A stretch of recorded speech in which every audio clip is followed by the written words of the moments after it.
I'm Al McFarlane. Welcome to a special edition of the St. Paul Forum. I'm glad to be here with you today and hope you're having a wonderful day. I'm expecting a wonderful conversation today. Today's program addresses the question of violence in the world, particularly violence against women. And to bring focus to that is a person who's an expert in experience in education and leadership in Burundi, who's on a lecture tour right now in this country. My guest today is Parfaite Ntahuba. She is one of three female pastors of the Evangelical Friends Church of Burundi. She is a senior pastor in Kamenge Meeting, which has more than 2,500 members, and she's the national coordinator of the Friends Women's Association and the Quaker Peace Network Burundi. Joining us, facilitating this presentation actually, is a leader from our community in the peace work. Brother Mel Duncan is the founding director of advocacy and outreach for Nonviolent Peaceforce US, and which is a world leader in unarmed civilian protection. They've worked and addressed the question of violent conflict, working with local groups to prevent violence in places like South Sudan, Iraq, the Philippines, Bangladesh, and Myanmar. Mel is a graduate of St. Paul's Macalester College, and in 2006 he was honored with the Distinguished Citizen Award. He and his wife, Georgia Heller Duncan, have 8 children and 12 grandchildren. Mel, thank you for being here. Good to see you. It's going to be a great conversation. I want to jump right into the question of gender-based violence, and I want to do that by inviting you, Parfaite, to talk about your work as the national coordinator. What is what are these organizations? The Friends Women's Association. What is it? What does it do? What's the mission? And what is the work of the Quaker Peace Network in Burundi? Okay, thank you very much. I'm glad to be here today, and my name is Pastor Ntahuba. I'm from Burundi, and I'm pastor from the Evangelical Friends Church and the national coordinator of both the Friends Women's Association and the Quaker Peace Network Burundi. Friends Women's Organization is a woman-led organization which started in 2002. It was in a post-conflict period in Burundi when we had a 12-year civil war. And the Friends Women's Association started to address the unique needs of women. HIV/AIDS was the main issue at that time, sexual violence and trauma. And our mission as a Friends Women's Association is to provide a comprehensive community-based health care to women and their families, to promote women's leadership and autonomy, and to strengthen peace and solidarity in Burundi. This is the mission of Friends Women's Association, and we have different programs. We have 2 programs which are related to health care, and the 2 programs which are related to peace building. About health care, the first program is about caring for HIV-positive people. And to respond to our mission, we have a clinic which is called the Nhaseka to offer medical services to our HIV-positive people. And also for the second program, it is called Improving Women's Reproductive Health, where we organize outreach educational sessions to promote or to encourage both men and women, the young people, the importance of to understand the importance of family planning in our context, because today we have overpopulation in Burundi. We have 5.3 kids per woman, which leads to land conflict. And it was even reported that 80% of conflicts in courts in Burundi are land-related.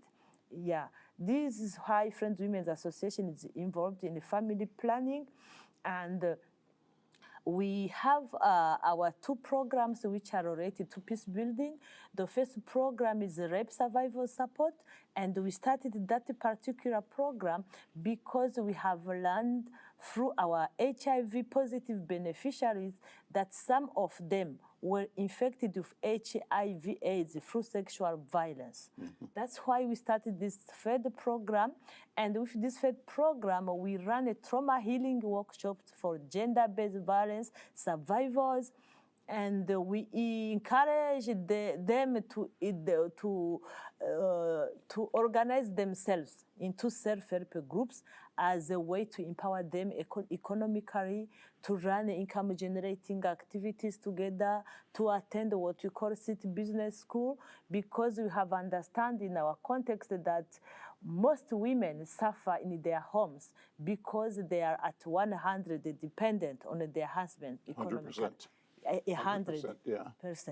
100% dependent on their husband economically. We have another fourth program for community elected leaders and religious leaders as a way to prevent gender-based violence, because we have understood that gender-based violence is also present in our churches. So we want community elected leaders and religious leaders to network, to fight or to stand against the gender-based violence issue in Burundi. About Quaker Peace Network, Friends Women's Association is a member of Quaker Peace Network Burundi. And the Quaker Peace Network Burundi, it is a consortium of 8 organizations, including 2 international organizations and 6 local organizations. Quaker Peace Network Burundi vision is to have a peaceful and prosperous Burundi, because we have experienced the cycles of violence in Burundi, particularly when it comes to elections. That's why you have been doing elections monitoring since 2005. And for the last election, 2020, we used another approach, which is called unarmed civilian protection. It was the objective was to prevent electoral violence and to promote civilian protection before, during, and after the 2020 elections in Burundi. Thank you. Well, you've said so much, a lot to unpack. Thank you for the work, first of all. Thank you for being here. Thank you for the story, the testimony. Yes. So let me go back and sort of ask you to go deeper, to unpack on several things. On the question of sexual violence in Burundi and the question of violence in general in society, frame the culture. Give us a story about the historical culture in Burundi that gives rise to the challenges and the problems the society faces today. What's the background? I feel maybe I can start my own story about what I have lived, what I have experienced as one from Burundi. Yeah, I was born in a Catholic family, and in that family, there was much violence. There was domestic violence. My mother was often beaten by my father. And I was not feeling well as a child in that family. My mother was a homestay mother. My father had a job. I remember one time my mother had got a job, and every time she was paid at the end of the month, there was fightings at home. And the reason, my mother told me that my father was obliging her when she's paid to bring the whole salary and to give to my father. And then she finally stopped her work. It was not easy. And one period where I remember, there is one period when my mother was sent back to her parents for a period of 6 months. Sent by by your father or by? Yes. Okay. by my father. Actually, my father was, those days, every day, he was beating my mother. And I think that my mother went to her parents to tell them that she was suffering in her home. And I remember one night my father was beating my mother, and then we didn't know if they were hiding, maybe. My grandpa and my uncle and the aunt of my mother, they came at our home and they started to throw stones on our house because they were angry. They were against my father. And I remember people came until my grandpa and the team with him, they went back that night. And the following day, there was a traditional mediation mechanism. They came so that they can mediate between the two families.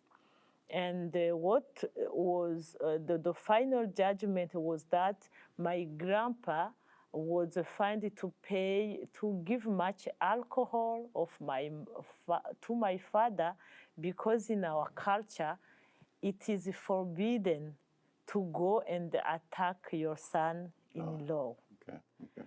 And my grandpa said, I cannot pay anything for someone who wants to kill my daughter.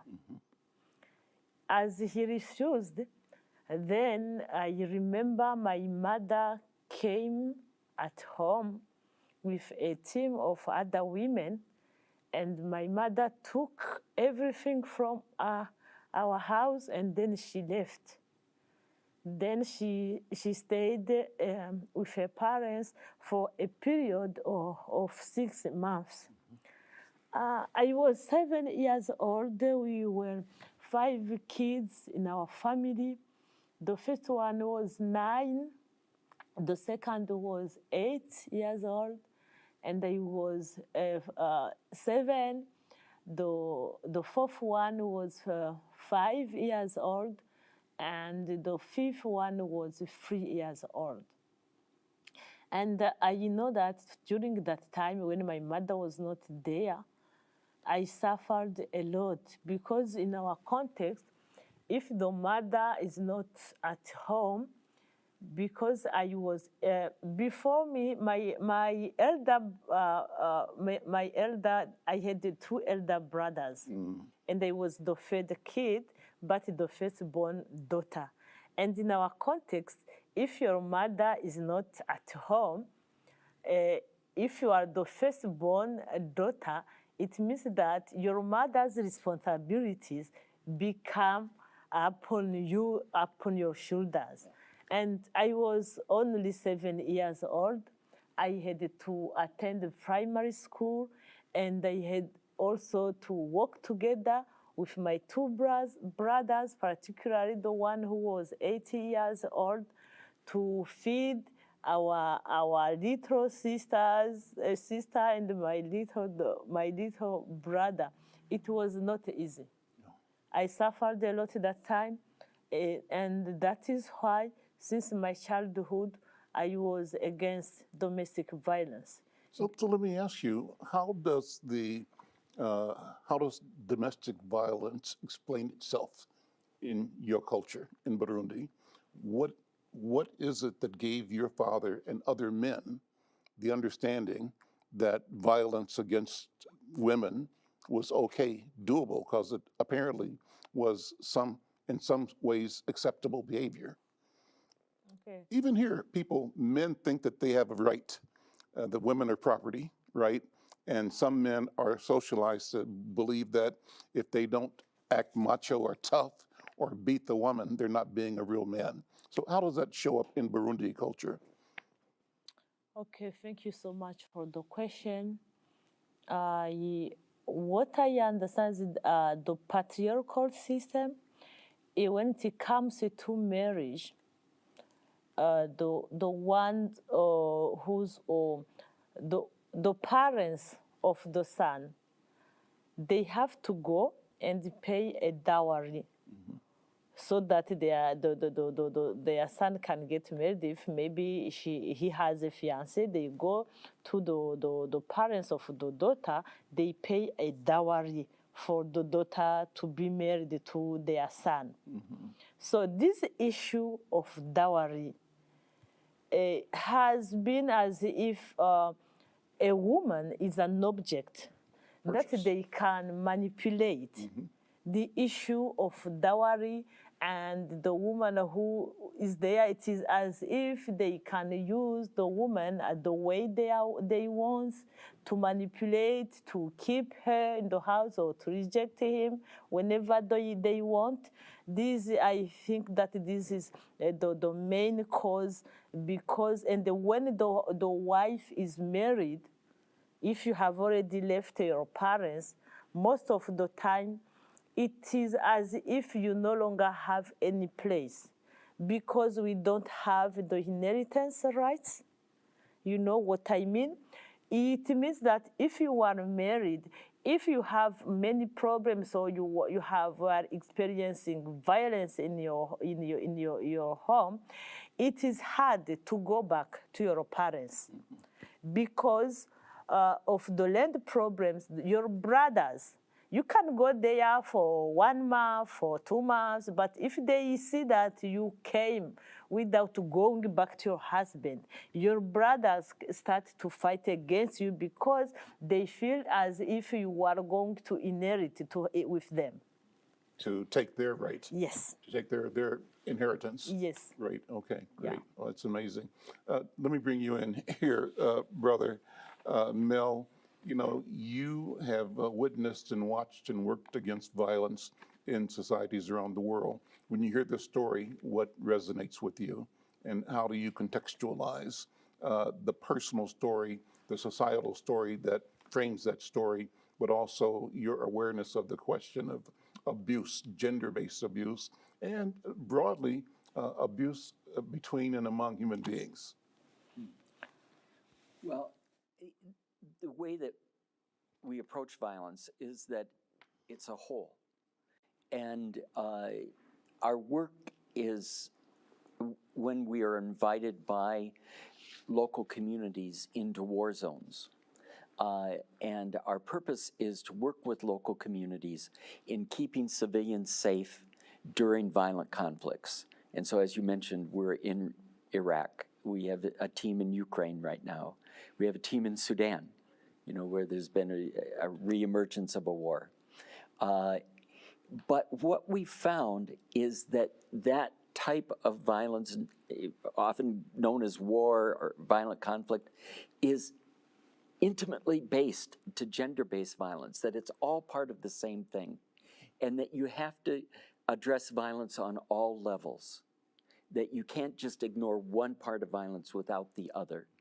And so the type of work that Parfaite's describing in terms of intervening and preventing gender-based violence is intimately related to the broader-based kind of violence that people experience in communities and in countries.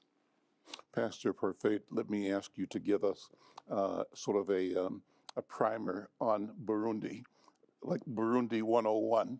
Tell us about the country and the culture. You mentioned that it's experiencing overpopulation, and you mentioned that a woman or household has 5.2 children, and that is not sustainable for the family or for women. Tell me more about the Burundi society, the political structure.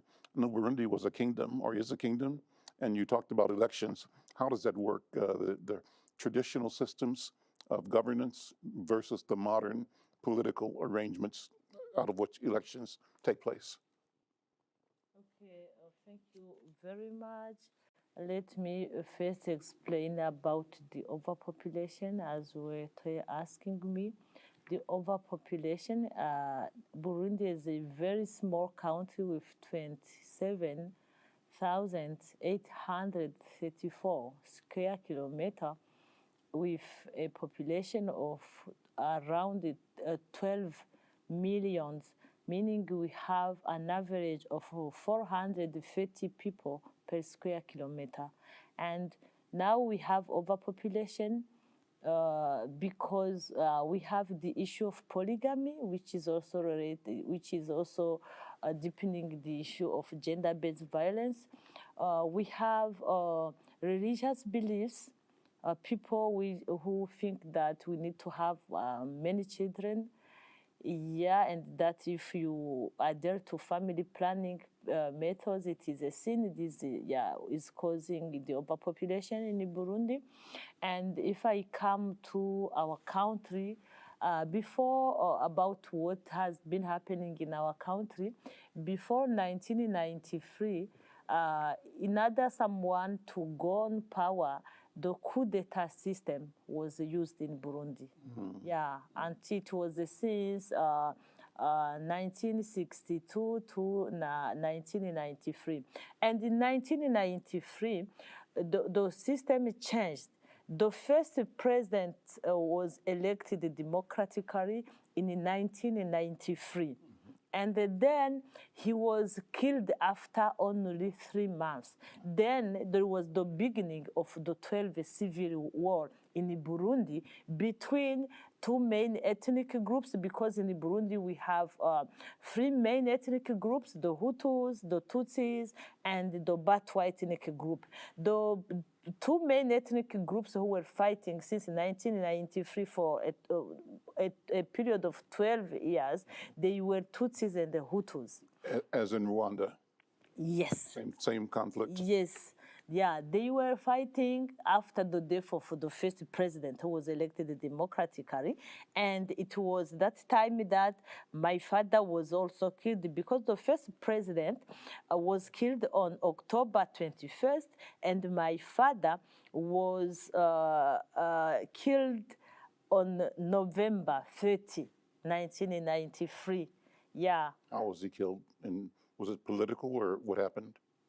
Yeah, he was an active member of the president who was the ruling party, the president who was killed. Mm-hmm. And then he was killed, we were told he was killed by stones because we didn't bury him. We didn't see his body. Yeah. And it was... You were told he was killed by who? Stones. His own son? Oh, stoned. Stoned yeah, to death. For stoned a to group death. of people. Okay. Yeah. Stoned. Okay. Yes. Mm-hmm. And then we didn't bury him. We didn't see his body, but this is how my father died.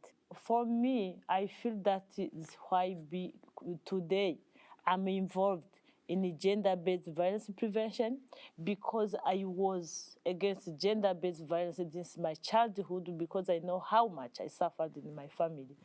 Another thing is that today I feel I need to do violence prevention when it comes to elections, because my father, it is true that he was abusive, he was beating my mother, but he was working for us to go to school. Mm-hmm. He was working for us to get food. And when he was killed, that I was not able to see his dead body, it traumatized me. And that is why today I feel that I need to do my best to prevent electoral violence, because I know that it has impacted my life. Yeah. So, Mel, weigh in. As you listen, what are your thoughts? Well, I've been able to work with Parfaite since 2018, and I've observed the incredible work that she's done and that she's led in Burundi. In 2015, there was substantial violence, and people were killed, and over 300,000 people fled. And after that, at the time I was working at the United Nations on behalf of Nonviolent Peaceforce, and the people at the UN were saying this has all the ingredients of Rwanda. And they were worried about mass atrocities, and people were looking at how to prevent this. The Security Council could not find ways, and Parfaite emerged as a leader, and through her leadership and her organizing was able to lead an approach to violence prevention with volunteers around the country, focusing on the areas that had experienced the most violence in 2015, and led an effort that substantially reduced violence in 2020 to the point that there was no one who had to flee their homes. And so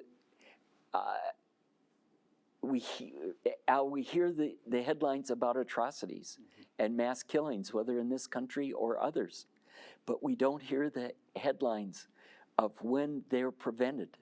And if we did hear those headlines, Parfaite would be the headline.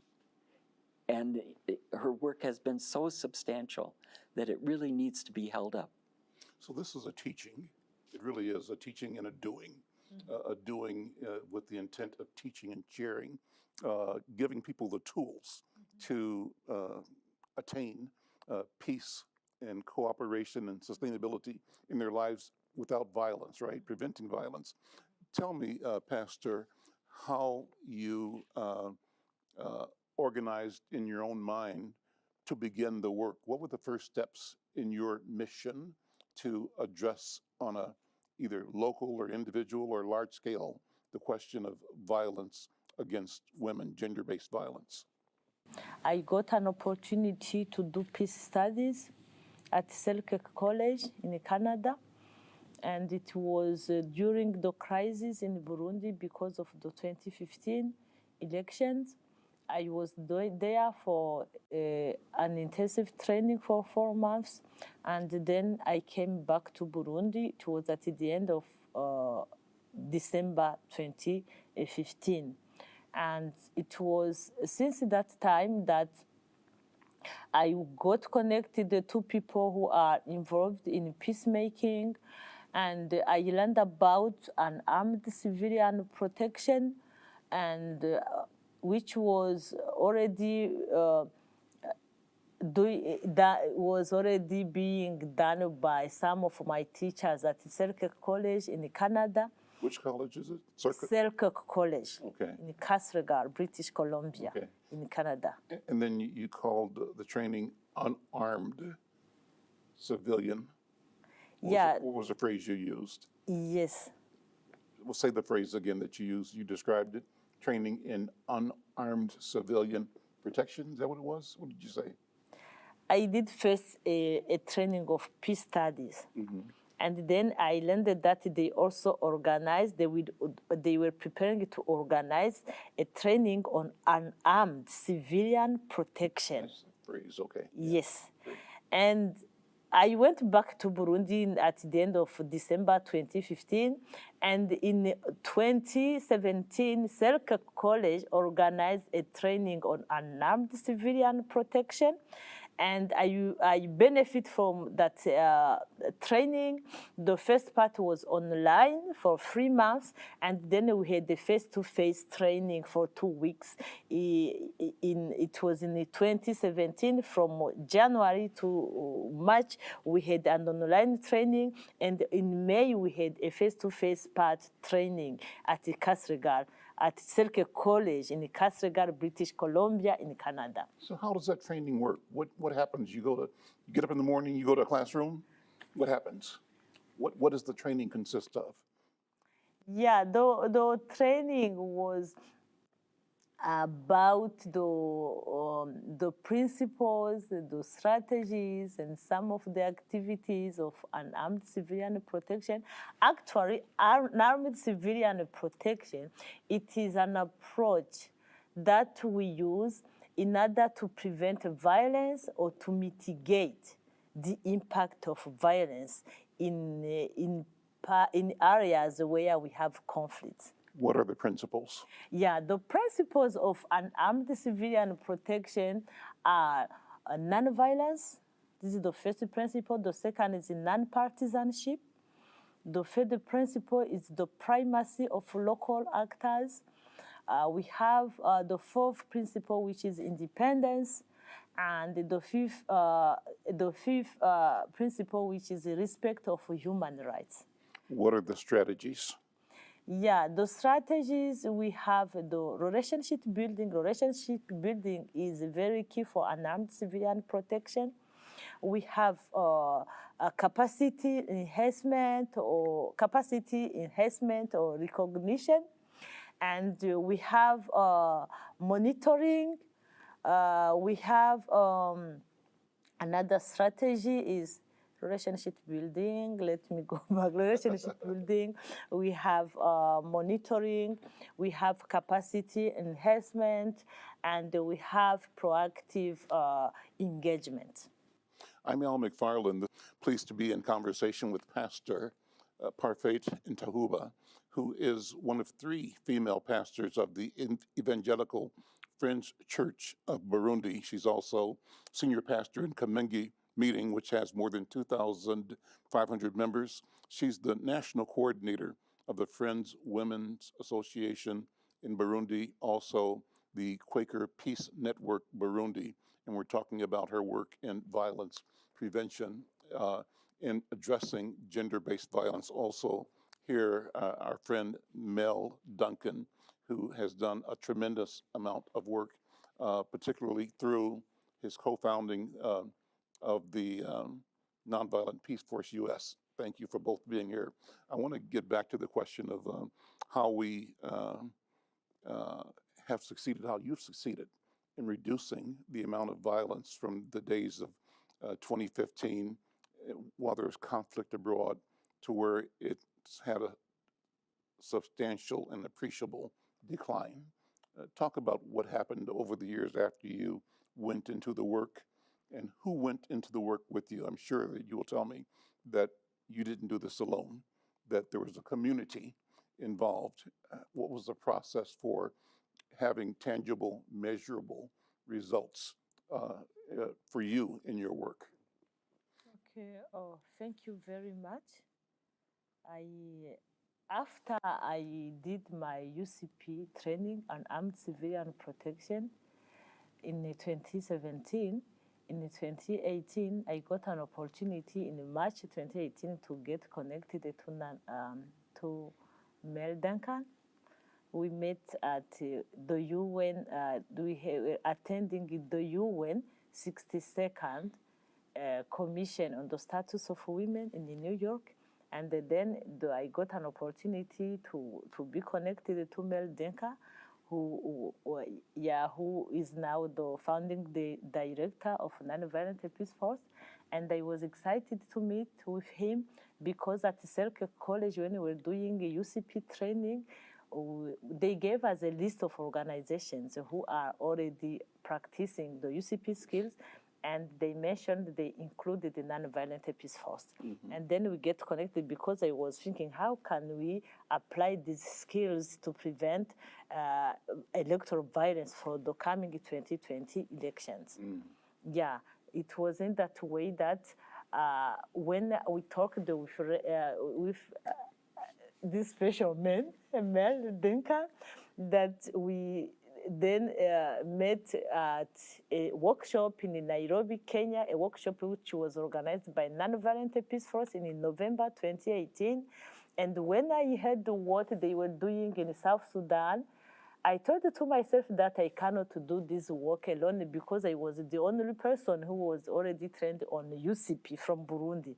That's why I started to contact the people from Selke College, and then they supported Quaker Peace Network Burundi to train 20 people on UCP. And then they sent someone from Selke College to come to Burundi in May 2019 to train 20 people from Quaker Peace Network Burundi.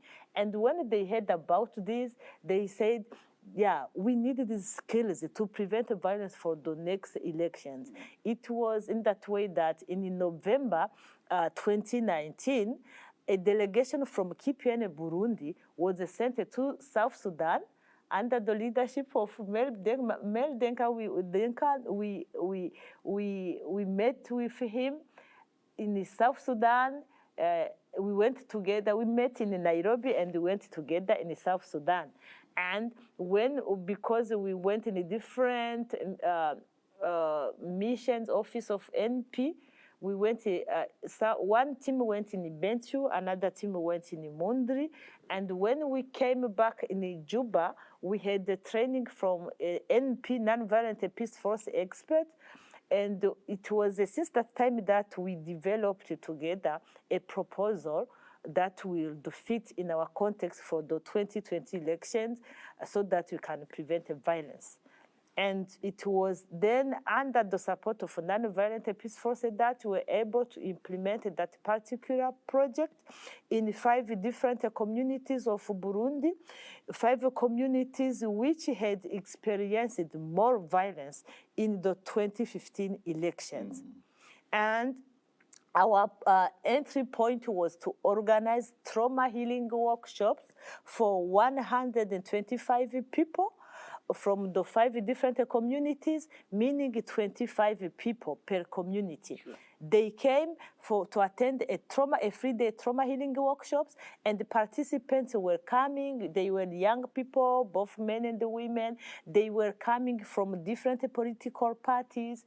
And participants also include those who are already peace actors in their different communities. And they came together through a trauma healing workshop, and when they started through our trauma healing workshop, because on the second day we listened to people what happened to them in the past, because it was related to elections. People shared their sad stories, and they started to cry together, and it was after they cried together that they understood that finally we are one person. We have the same emotions. We need to prevent violence in our different communities, and we needed to do it by ourselves, because they have understood that no one will come and bring peace in their communities. This was the beginning. And then after each trauma healing workshop, after a 3-day trauma healing workshop, we were asking people to choose 5 people who will represent them, who will be their leaders. And it was those 5 people who were invited to attend. 5 out of the 25 from each of those 5 communities, right? Yes, a total was 25. It was 5 per community. A total of 25 were invited to attend a 3-day training on early warning, early response. This is one activity of our UCP, early warning, early response team.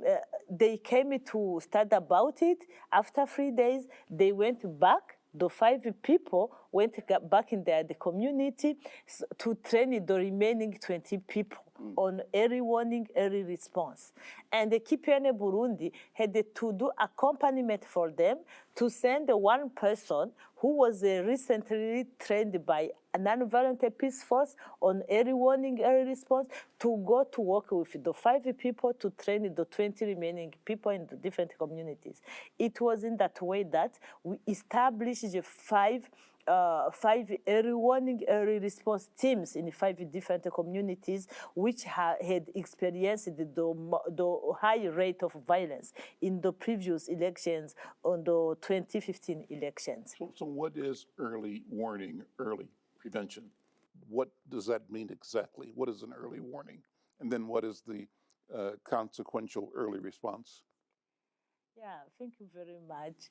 Yeah, early warning is about first to observe and to listen, to use different strategies to collect information in your community.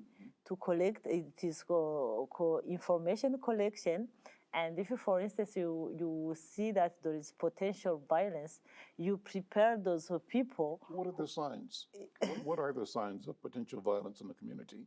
Yeah. Just give me an idea of what this person who's trained to observe, what does she or he see that will tell them that there's something that I should warn, or this is a warning? What is it? Yeah, in a context, for instance, in the context of elections, some signs are the rumors, and other signs we can have. We can have rumors. We can have hate speech. When people are doing electoral campaign, hate speech. You can see some people who start to flee. To go in to leave their communities. These are some of the signs. You can find some people.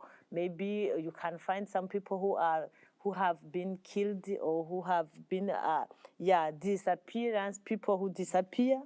These are some the signs that they might. And early solutions would be what? What do you when you observe the signs? What are you motivated? What are you trained to do as an early response? Yes, thank you very much. If, for instance, there are some rumors that some people might be killed or might be arrested, the UCP practitioners are trained that they need first to verify if the information is true. You cannot believe that an information is true if it is not verified. They must go on the ground or to work with the local people who are there in the community to verify if the information is true. And if the information is true, the UCP practitioners, they have to contact the local administration because they must build a relationship with both the administration, with the security forces, so that those people can intervene if it is necessary. Yeah, this is how the UCP is working.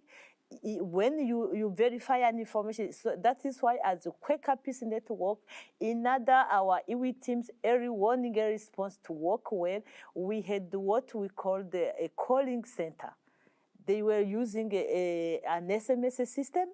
If you have some information, you send it to the Quaker Peace Network calling center, so that they can coach you what to do, or even contact the local administration to do something before the violence escalation. Yes. Give the example about the man who was feeling threatened. Yes. And was about to flee, and what the team did. Yes, thank you very much. I can give an example because among the signs, the indicators of violence that some people can flee, run away from their homes, we had one guy who was afraid. He was from the main opposition political party in Bubanza, and he felt threatened. He started to say that he wanted to run away from home, to flee from home, because he felt as if he might be killed. And our early warning, early response team in Bubanza, they started to go to visit him in the morning, to be together with him. They had also to send another team to go to be with him in the afternoon, even the evening. And then the man who was afraid was feeling that he need to run away or to flee away from home, he stayed there because of those people who were there for him, for the protective. This was protective presence, to be together with him. Yeah. There was even another man from... So to not feel isolated. Yes. To not feel like you're alone. You're even more vulnerable. Yeah. Because you have no connection. Yeah. And so the unarmed engagement is to confirm and affirm that we are with you and that we are all here together. Yes. And that our presence supports your stability and your sense of safety, perhaps. Yeah. Yes. It reduces the tension. And I really get the idea of addressing rumors, because rumors in areas of conflict, and particularly ethnic conflict, they start and everything goes quickly. And verifying, things are real things happen, but lots of times what the story comes back as is 10 times greater than what the actual incident was. And at any level that you can intervene, you reduce the capacity for explosion. Yes. And explosion is blind violence, blind reaction, and unnecessary pain and hurt and trauma. That's what I think. I don't know. Am I saying it properly? Is that a proper description of the cycle? Yeah, if there is rumors, we need to verify it. And if, for instance, it is already, there is a rumor and that it is, people are trying to ask to inform the different institutions, it is a way to de-escalate the potential violence. Because if it was prepared, and that those who are preparing the coup know that it is already known, they will not be violent as they were prepared. How will the world be different if you can empower women to be both self-reliant and aware of their ability to be self-reliant?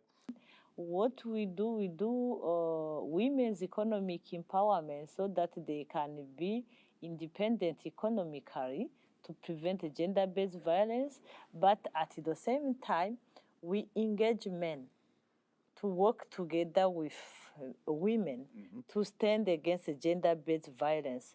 What we do, we identify men who have changed their behaviors, role models, and they are among people that we call gender-based violence survivors accompanists. We have both men and women. Those men who are role models nowadays are working together with women so that they can network to stand against gender-based violence in their different communities. This is what you are doing. Because we believe that if men are not, if they are left behind, if they are not networking with women, we feel that the issue of gender-based violence will not, not end. Mel, what do you think about the question, and how do you put this in a global context? How does it show up? You and I may have a common friend. I did some interviews with one of the leaders of SPLA, Dr. Riek Machar from South Sudan. I've done several interviews with him. But, my interviews with him, what I remember mostly about his conversations with me was the devastating concern he had about the fact that he and Dr. John Garang, when they left Khartoum and went into the bush to wage the war, that war that they led consumed 5 million lives. That's right. And he talked with regret about the cost in human life, but he also talked with regret about how to, not regret, but with hope and regret, with the need to move from a war footing, a war economy, war posture, a violence posture, particularly to get children back to being children again, because his organization had employed child soldiers, as had the enemies as well. So how do you move a society from where you've trained teenagers to be killers to letting teenagers be children and be life givers and not killers? What do you think?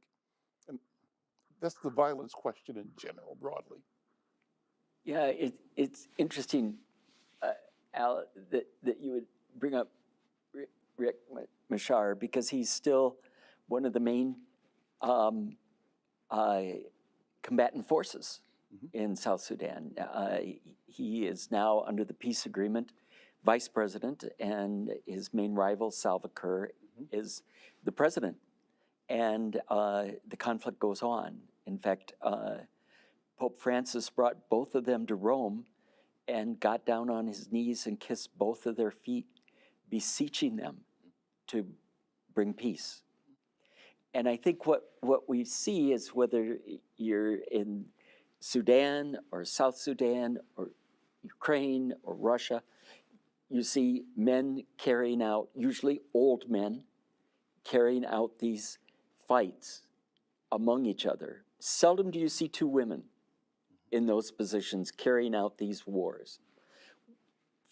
First of all, we recognize that our nature is primarily nonviolent.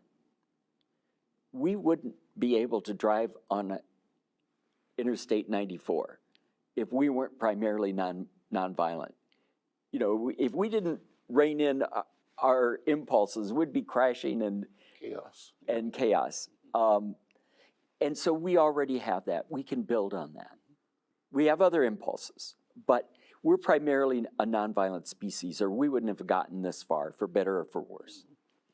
When we are working in conflict zones, we always look to who are the real leaders in the communities, because we don't start up here.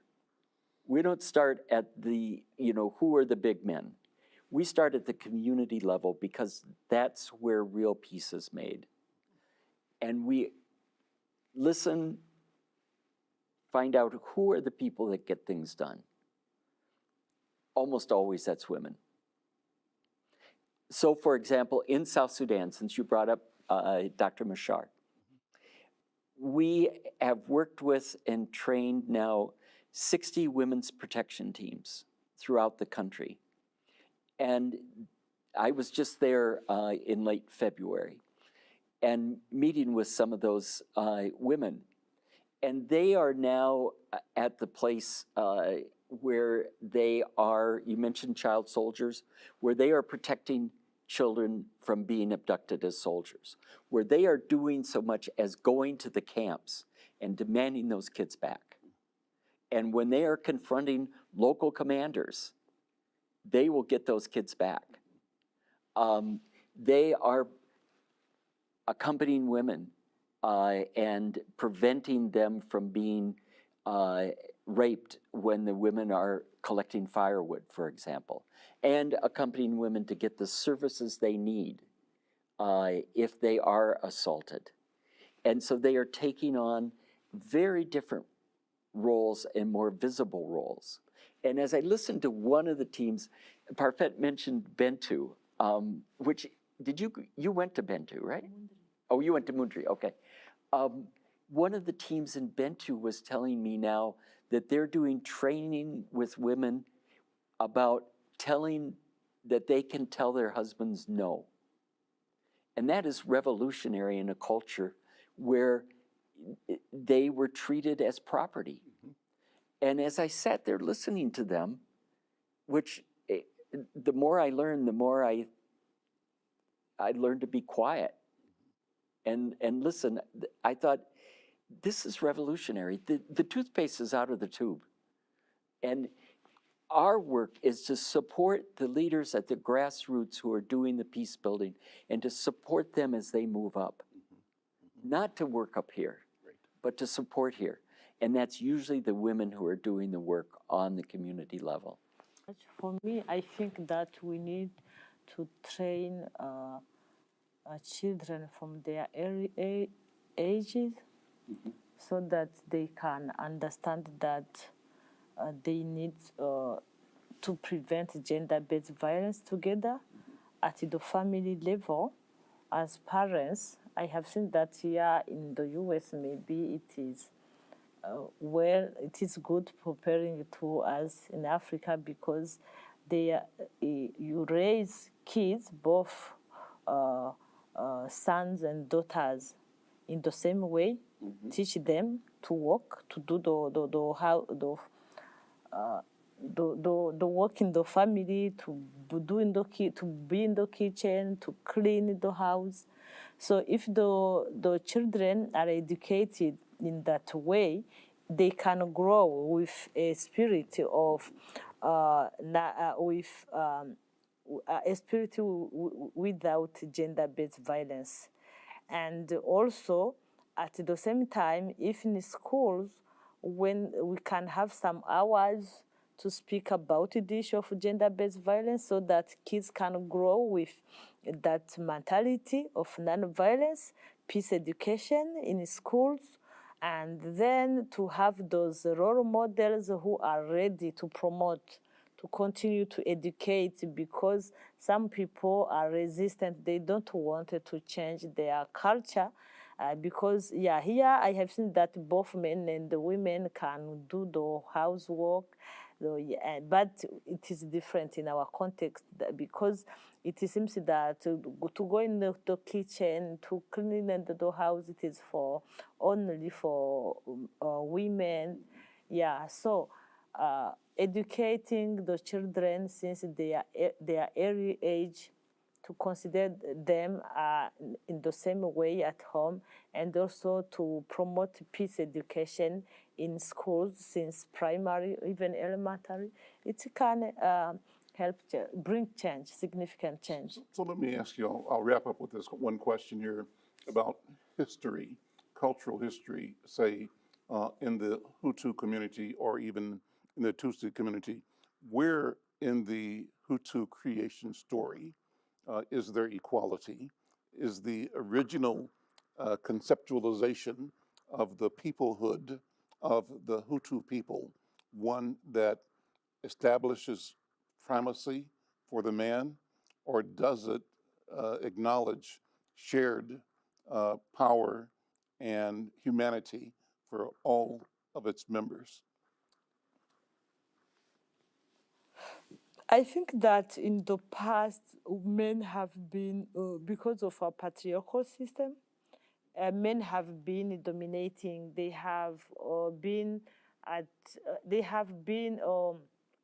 overruling. They have been given a place to rule over women. That is why this issue of gender-based violence, I was saying that it is deepened in our culture. But today, if we can look how far we came from, we have hope that things will change.